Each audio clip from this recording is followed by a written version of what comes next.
Welcome back to my channel. Today I'm going to show you how you can make a color adjustment in Gimp, the newest application you can download from the website.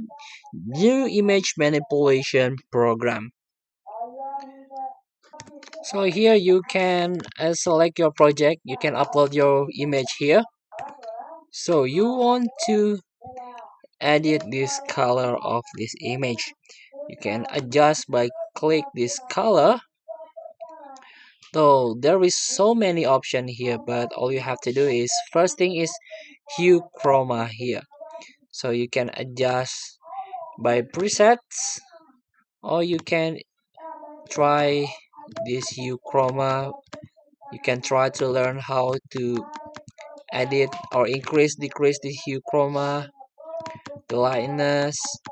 Here you can reset that. So that's before. This is the after. Here let's try to reset. So you can increase the chroma to lighten the or make a increase your saturation, the color of your image here.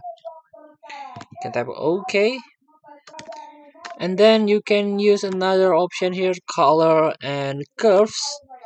So you can play the curve as your preferences, or you can lighten up here.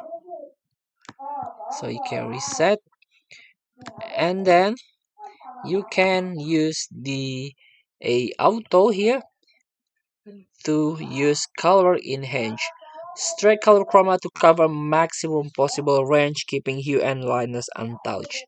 So you can use this color enhance automatically. So this is the after. So you can see this. You can play the before and after in here. So please feel to try. Thank you for watching. Don't forget to comment, like, and subscribe. And also click that button below. See you in the next video.